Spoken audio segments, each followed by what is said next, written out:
ओम सुमुखश्चैकदन्तश्च कपिलो गजकर्णकः लंबोदरस्य विकटो विघ्ननाशो विनायका धूम्रकेतुर्गणाध्यक्षो बालचन्द्रो गजानना द्वादशेतानि नामानि या पठे शृणुयादपि विद्यारम्भे विवाहे च प्रवेशे निर्गमे तथा संग्रामे संकटे चैव विघ्नस्तस्य न जायते। नमस्कार, स्वागत है आपका आचार्य वाणी में। मैं आचार्य डॉक्टर विक्रमादित्य आपके साथ हूं। मिथुन राशि वालों के लिए 1 मार्च से लेकर 10 मार्च तक के लिए का समय कैसा रहेगा, राशिफल क्या कहता है आपका। देखिए, सबसे पहले तो समझ लीजिए 1 मार्च से लेकर 10 मार्च तक का समय बड़ा ही विचित्र है। कई प्रकार के उत्सव आ रहे हैं और ऐसे उत्सव आने वाले हैं कि जो वर्ष में एक ही बार आते हैं, और उन सिद्ध मुहूर्तों में यदि एक छोटा सा उपाय आप कर लें तो आपके बड़े भयावह कष्ट दूर आप भगा सकते हैं। और हम जो इस कार्यक्रम में आज उपाय बताने वाले हैं डेट वाइज आपको, ये ऐसे चमत्कारी रहने वाले हैं कि एक छोटा सा मंत्र, छोटा सा उपाय आपके पूरे वर्ष अनेक प्रकार के कष्टों को दूर करने का चमत्कार आपके समक्ष उपस्थित कर सकता है। चमत्कार वो जो आपके सिर पे चढ़ के बोले। आप देखिए, समझिए और आपके जीवन में अपनाइए। देखिए, 1 मार्च तक का दिन जो है आपके लिए कैसा रहेगा, सबसे पहले हम जानने का यह प्रयास करते हैं कि मिथुन राशि वालों के लिए 1 मार्च का समय कैसा है। देखिए, हमारे दृष्टिकोण से आपके ग्रहों के हिसाब से दिखाई देता है कि आपके लिए अच्छा रहेगा, संपर्कों को साधने का समय दिखाई देता है, आगे बढ़ने का योग बन सकता है। और लेकिन भाग्य थोड़ा स्लो है, उसको थोड़ा बढ़ाने का आपको प्रयास करना चाहिए। भाग्य से बहुत सारे रास्ते बन सकते हैं, आगे बढ़ने के योग बन सकते हैं, मन भी आपका कंट्रोल है। लेकिन खराब कहां है? दुविधा। आपकी लग्न ही मिथुन है, दुविधाजनक है, तो आप, और चंद्रमा भी वहीं स्थित है इस दिन, तो मन में दुविधा ज्यादा रह सकती है। इसलिए मन को आप सबसे पहले बैलेंस करने का प्रयास कीजिए, दुविधा में मत फंसिएगा। एक लाइन चुनिए और उस पर चलने का प्रयास कीजिए। बस कार्य समस्या ये हो सकती है कि एक रास्ता लंबा हो सकता है, एक रास्ता छोटा हो सकता है। उसमें काम करेगा आपका अनुभव, क्योंकि आपने बहुत लंबा अनुभव प्राप्त किया है। केवल अनुभव का इस्तेमाल करते हुए आप, यदि आप अपनी अंतर्भावना का इस्तेमाल करते हुए काम करेंगे तो बहुत अच्छे से लाभ ले सकते हैं। दुविधा को त्यागिए। दुविधा में दोनों गए, माया मिली न राम। तो इसलिए कोशिश करें, दुविधा को त्यागिए, लालच को त्यागिए, इसको छोड़ते हुए काम करें। लालच को त्यागना बहुत जरूरी है, क्योंकि इस वक्त ग्रहजन आपके पिछले 1 साल से ऐसे चल रहे हैं कि जितने लालच में फंसेंगे ना उतना नुकसान कराएंगे। आपका हिस्सा कोई ले जा ही नहीं सकता भाई। ग्रह ऐसे चल रहे हैं इस वक्त, तो फिर ज्यादा लालच में फंसने की जरूरत क्या है? आपके भाग्य में जो लिखा है वो आपको मिटा कोई सकता नहीं है। और भाग्य में अच्छा लिखा है, खराब थोड़ी लिखा है। आपके राशि तो यही दिखा रही है कि इस वक्त गोचर में जो ग्रह है आपके भाग्य में कहीं खराब नहीं लिखा है, केवल दुविधा है, तो उसको दुविधा को त्यागने का प्रयास कीजिए। तो 1 तारीख का दिन ऐसा रहेगा। 2 तारीख का दिन भी ओवरऑल ऐसा ही जाता दिखाई दे रहा है, तो आपको चिंता करने की आवश्यकता नहीं है। कोशिश करें, गरीब लोगों की सेवा करने का प्रयास कीजिए, गरीब जो स्त्रियां हैं उनकी सेवा करने का प्रयास कीजिए। देखिए, आपको लाभ प्राप्त हो सकता है। आपके ग्रह इस वक्त बड़े अच्छे से दिखाई दे रहे हैं। 3 तारीख की बात करें तो 3 तारीख को भी ग्रह आपके कर्क राशि में जब चंद्रमा प्रवेश कर जाएंगे तो और शुभ हो जाएंगे। और आपका यदि माता जी का आशीर्वाद भी मिल जाए आपको, तो सुबह सुबह कोशिश कीजिएगा माता जी का आशीर्वाद लेने का प्रयास करें। माता पिता का पूजन करें। माता पिता का सुबह सुबह जैसे उठें, सबसे पहले जाके माता जी के चरणों में, बड़े लोग घर में बैठे हों उनका आशीर्वाद ले लीजिए, गुरुजन का आशीर्वाद ले लीजिए। कोई दूर हो तो फोन कर लीजिए, आजकल तो बड़ी अच्छी सुविधा है। और यदि दिवंगत हो गए तो कोई बात नहीं, उनकी मूर्ति पे जाकर, कहीं स्वरूप में पुनर्जन्म इतनी जल्दी नहीं होता है, वो आपके आसपास ही रहते हैं और सद्भावना रखते हैं कि बच्चे में याद रखते नहीं करते, तो कम से कम वहीं जाके अपने माता पिता का सुबह सुबह आशीर्वाद लेने का प्रयास कीजिए। आपका भाग्य कहता है कि यदि माता का आशीर्वाद लेकर आप इस ग्रह योग में काम करेंगे तो काम चुटकी में बनेंगे। माता की सद्भावना यदि आपके साथ हो जाए तो वैसे तो रहती है, आप ही उसको यूटिलाइज करने का प्रयास नहीं करते। तो कोशिश करें, इस उपाय को करने का प्रयास कर लीजिएगा। अच्छे से धन लाभ के योग बन सकते हैं, आगे बढ़ने के योग बन सकते हैं। तो ग्रह दिखा रहे हैं, उस दिन एकादशी भी है, तो कोशिश करें सुबह सुबह भगवान विष्णु और महालक्ष्मी का पूजन कर लीजिए। महालक्ष्मी और भगवान विष्णु का पूजन करते हुए उनको क्या करें, सबसे पहले कुछ वस्त्र अर्पित कर दीजिए भगवान को, कलावा लेकर भगवान को अर्पित करें। शंख के द्वारा भगवान का अभिषेक कर लें, पंचोपचार भगवान का पूजन कर लें, थोड़ी सी उनकी आरती कर लें, शंख बजा दें घर में। ये छोटा सा उपाय बता रहे हैं, सब ठीक कर सकते हैं। आपके ग्रह बड़े अच्छे दिखाई दे रहे हैं, आगे बढ़ने के योग दिखाई दे रहे हैं, आगे बढ़ सकते हैं और लाभ ले सकते हैं। यदि हम 3 तारीख की बात के बाद अगर आगे 4 तारीख को ग्रहों की गणना साफ साफ तौर पर दिखाती है कि चंद्रमा में परिवर्तन होने जा रहा है। सुबह सुबह तो परिवर्तन हो ही गए हैं 3 तारीख को। 4 तारीख का ग्रह योग भी साफ साफ दिखा रहा है कि आपके लिए आगे बढ़ने के योग बन सकते हैं, लेकिन स्वास्थ्य का थोड़ा ध्यान रखते हुए काम करना है। स्वास्थ्य का ध्यान रखते हुए काम करना इसलिए जरूरी है, पेट संबंधी समस्या कहीं परेशान ना करे, बाहर का उलाए बलाए खाना ना खाएं, इस बात का ध्यान रखें, गाड़ी सावधानी के साथ चलाएं, ये थोड़ी सावधानी रखेंगे तो बहुत अच्छा रहेगा। 5 तारीख का दिन आपके लिए बहुत विशेष रहने वाला है। भाग्य में चल रहे हैं शनि, सूर्य वहां विद्यमान है और वो होने जा रहे हैं उदय। 5 तारीख की शाम को 6:02 पर शनि हो जाएंगे उदय और पूर्ण शक्ति में आ जाएंगे। सूर्य वहां पहले से विद्यमान है और सूर्य के प्रभाव से शनि अस्त हो गए थे, हमने एक अलग से एपिसोड बनाया था इस बारे में। तो कोशिश ये करनी है कि सूर्य को वहां पर जाकर एग्रीवेट होंगे तो शनि और ज्यादा सूर्य को प्रभावित करने का प्रयास करेंगे, अपनी वर्चस्व को दिखाएंगे तो शनि सूर्य वहां दबाएंगे तो 2 ग्रहों का क्लैश शुरू हो जाएगा। ये पूरे विश्व के लिए वैसे तो कष्टदायी योग बनने वाला है। सूर्य शनि का योग, बृहस्पति शुक्र का योग, दोनों के दोनों परस्पर विरोधी स्वभाव का और समस्त शक्ति संपन्न होने जा रहे हैं। तो ऐसे में आने वाले 10 दिन विशेष तौर पर पूरे विश्व के लिए भारी हैं, तो सावधान रहते हुए काम करना चाहिए। द्वेषात्मक योग दे सकते हैं, पृथ्वी में कई प्रकार के कुछ प्राकृतिक आपदा का योग बन सकता है, विशेष तौर पर 2 समुदायों में क्लैश हो सकता है, तो इसमें सावधान रहते हुए बुद्धि को स्थिर रखते हुए, आपके लिए घर संसार ही आपका सब कुछ समस्त विश्व है, आपका व्यवसाय ही आपका विश्व है, तो उसको सावधान से थोड़ा ठीक रखने का प्रयास कीजिए, भाग्य को ठीक रखने का प्रयास कीजिए।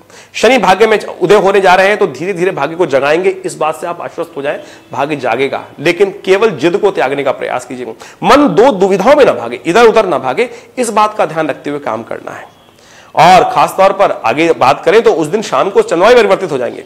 उस दिन शाम को 5 तारीख को रात को 9:30 बजे चंद्रमा भी जो है वो सिंह राशि में आ जाएंगे और यदि हम बात करें तो बहुत अच्छा योग बनाएंगे।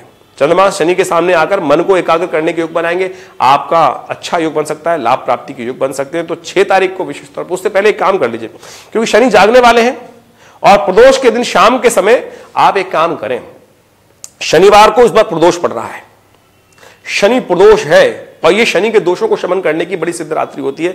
ईश्वर ने भी क्या सुंदर रचना रची है कि जब शनि जागने जा रहे हैं उसे एक दिन पहले प्रदोष का योग दे दिया है। शनिवार को प्रदोष पड़ रहा है तो प्रदोष काल में, प्रदोष यानी द्वादशी और त्रयोदशी का सुंदर योग बन गया है और शाम को प्रदोष काल यानी संध्या वेला जब होती है तो भगवान शिव के मंदिर में जाकर बिल्व पत्र लेकर, बिल्व पत्रों को तोड़े और ओम नमः शिवाय का जप करते हुए जितनी आपकी आयु है उतने बिल्व पत्र भगवान शिव पर अर्पित करें, ओम नमः शिवाय का जप करते हुए।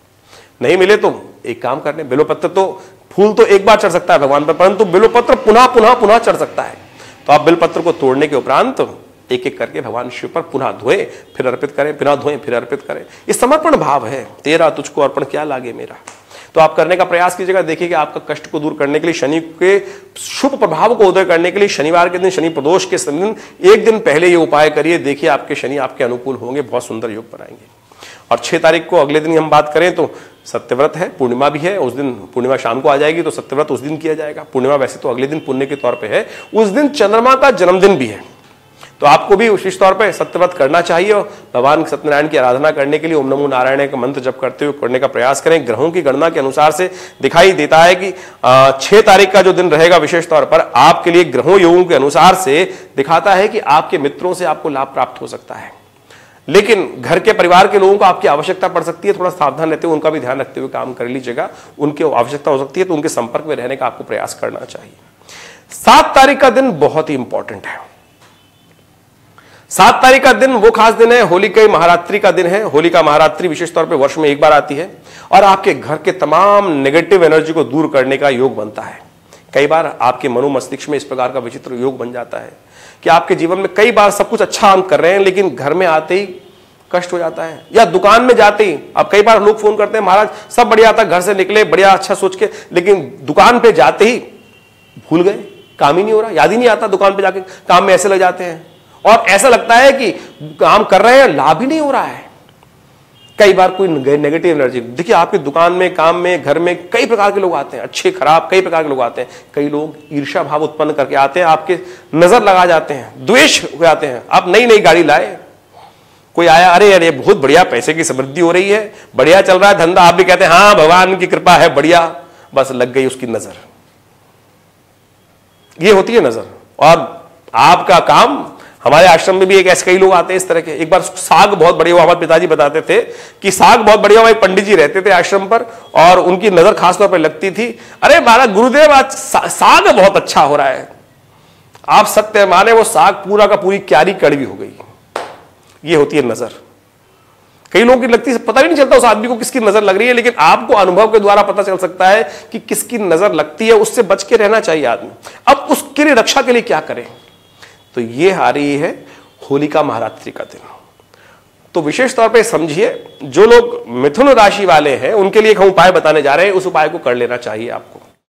उपाय ये है, तो विशेष तौर पे आप करने का प्रयास कीजिए। मूंग की दाल साबुत मिल जाएगी आपको, या कौड़ी मिल जाएगी, कौड़ी होती है ना थोड़ी सी, उस कौड़ी को, खोटा सिक्का जो होता है वो जो पुराने जमाने में कौड़ी चलती थी उसको, या खासतौर पर मूंग की दाल साबुत अपने तमाम व्यवसाय स्थल में जहां जहां आप बैठते हैं वहां पर रख दीजिए। धन के स्थान पर रख दीजिए 1-2 दिन पहले, या होलाष्टक जिस दिन शुरू हो जाए उस दिन से रख दीजिए, या 1-2 दिन पहले से रख दीजिए। सब जगह होलिका महारात्रि से 1-2 दिन पहले वहां रख दीजिए, और उन सबको एकत्र कर लेना भैया जिस दिन होली जलाने जाओ। और इस बार होली जलेगी विशेष तौर पर शाम के समय, क्योंकि उस दिन भद्रा नहीं है। तो आप मिथुन राशि वालों ये काम करिएगा कि अपने समस्त कमरों में, बच्चों के कमरे में, घर के परिवार में, आंगन में थोड़े थोड़े दाने एक कटोरी में रख के रख दीजिए, पत्तल में रख के रख दीजिए, डोने में रख के रख दीजिए, और उन सबको एकत्र कर लीजिएगा होली जलाने से पहले। और आपको एक मंत्र बता रहे हैं, सर्वा बाधा प्रशमनम त्रैलोकस्य अखिलेश्वरी एवमेव त्वया कार्यम अस्मद वैरी विनाशन। 5 उंगलियों के द्वारा एक एक कर ये भगवती दुर्गा सप्तशती के अंदर ये मंत्र आया है। नहीं तो महाकाल्यै नमः इस मंत्र का जप करते हुए उनको समर्पित करते, उनको सबको अग्नि में डाल दीजिए। मैं दावा करता हूं आप घर जाके पुनः देख लीजिएगा, अपने व्यवसाय स्थल पे पुनः जाके देख लीजिएगा, यदि ऐसा भाव मन में था कि दुकान पे बैठते, गद्दी पे बैठते गुस्सा आने लगता था, दिमाग बंद हो जाता था, या ऑफिस में जाते ही बिल्कुल दिमाग काम करना बंद, भूल जाता था, काम ही नहीं करता था, ये आपको चमत्कारिक रात है। इसको करने का प्रयास कीजिए, इस उपाय को करके देख लीजिएगा, आपको लाभ प्राप्ति के योग बन जाएंगे। आपके घर की नेगेटिव एनर्जी पूरे जो 1 वर्ष में आई है नेगेटिव, वो ठीक हो जाएगी। घर को स्वच्छ कर लें, फिर बंधन वाले इंतजार कर आप लाभ लेने का प्रयास कर सकते हैं। तो ये है होलिका महारात्रि का चमत्कार। तो कोशिश ये करें, इस चमत्कारिक उपाय को करने का प्रयास कीजिए। मैंने प्रत्यक्ष अनुभव कर अपने शास्त्रों में जो वर्णित बातें हैं, अपने अनुभव से, अपने बहुत सारे लोगों के साथ जीवन में देखने के उपरांत इन उपायों को आपके समक्ष उपस्थित करने का प्रयास किया है। आशा करता हूं आप इसका लाभ ले सकते हैं। ग्रहों का परिवर्तन चलता रहता है, दिन भी चलते रहते हैं, हम राशिफल को बता रहे हैं, तो उस राशिफल के अनुसार से आपको कौन सा उपाय करना चाहिए वो भी समझ लीजिए। देखिए, उसके अगले दिन जो योग पड़ रहा है वो बहुत ही अच्छा है। उसके अगले दिन जो योग पड़ रहा है वो है दुल्हंडी की रात, दुल्हंडी का दिन, जिस दिन होलिका जली। जब रात सुबह सुबह जब लोगों ने देखा कि भक्त प्रहलाद को आग लगा रहे हैं और होलिका लेके वहां बैठ गई, वस्त्र धारण करके, जो जल नहीं सकती वो, पहले तो लोग समझते नहीं थे, लेकिन आज के जमाने में तो लोग समझ सकते हैं कि ऐसे वस्त्र आते हैं कि यदि उसको धारण कर लिया जाए, ऐसी परिकल्पना हमारे शास्त्र में वर्णित है। तभी तो आज समझे रही होगी, तभी तो परिकल्पना की गई, और वो चीज आज लोग भूल गए थे। आज पुनः विज्ञान के चमत्कार से ऐसे वस्त्र बन गए। तो उन वस्त्रों को धारण करके होलिका बैठी थी प्रहलाद को लेकर, और जब अगले दिन होलिका जल गई, चमत्कार ऐसा उपस्थित हुआ, प्रहलाद बच गए, तब जाकर लोगों को आनंद हुआ, और आनंद में लोगों ने होली बनाई। और होली के दिन कहा जाता है ना कि दिल से दिल मिल जाते हैं, दोस्त भी, दुश्मन भी जो है वो दोस्त बन जाते हैं।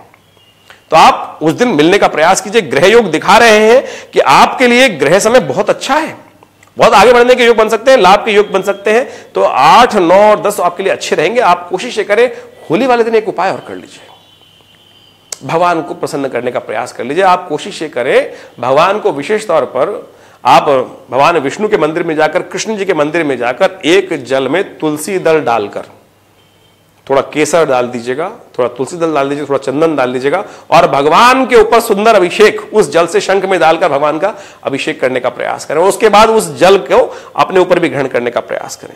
ये होली खिला रहा हूं भगवान के साथ आपको। हमने आपको समझाने का प्रयास किया कि भगवान के साथ संबंध बनाने का प्रयास कीजिए। आपने कभी सोचा कि भगवान के साथ आपका संबंध क्या है? यदि आप भगवान के साथ संबंध नहीं बना पाओगे ना, तो आप समझे ना, आप भगवान के साथ आपका संबंध नहीं बनाने का प्रयास किया अभी तक आपने। कोई पूछे कि आपका संबंध भगवान के साथ क्या है? ऋषियों ने ऐसा संबंध बनाया, संतों ने भगवान के साथ आत्मा परमात्मा का संबंध बनाया, मीरा ने भगवान के साथ खास तौर पर सखा का संबंध बनाया, किसी ने किसी बनाया, किसी ने किसी प्रकार संबंध बनाया। इस संसार में समस्त जो संबंध हमारे साथ जड़ते हैं, जो हमारे साथ जुड़ते हैं, हमारे साथ प्रेम रखते हैं, वो संबंध है ना, मित्रता का संबंध है, पिता पुत्र का संबंध है, पति पत्नी का संबंध है, भाई बहन का संबंध है, या इस प्रकार के संबंध है, तभी तो हमारे साथ जुड़े हुए हैं वो लोग। आप होली खेलिए भगवान के साथ।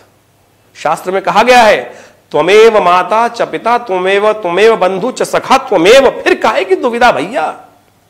बनाइए संबंध। होली के दिन भगवान के साथ इस प्रकार से अच्छे से मिलाकर जल को, थोड़े हल्दी मिला लीजिए, थोड़ा चावल मिला उसमें मिलाइए, भगवान के साथ खूब अच्छा अभिषेक करने के बाद उस जल को अपने ऊपर ग्रहण कर लीजिए प्रसाद स्वरूप। फिर बनेगी होली और फिर भगवान के साथ संबंध बनेगा। ईश्वर आपकी मनोकामना पूर्ण करेंगे, जीवन में कल्याण के योग बनेंगे।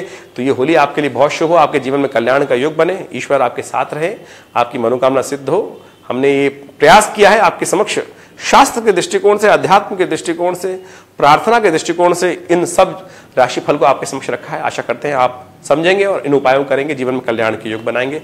नमस्कार।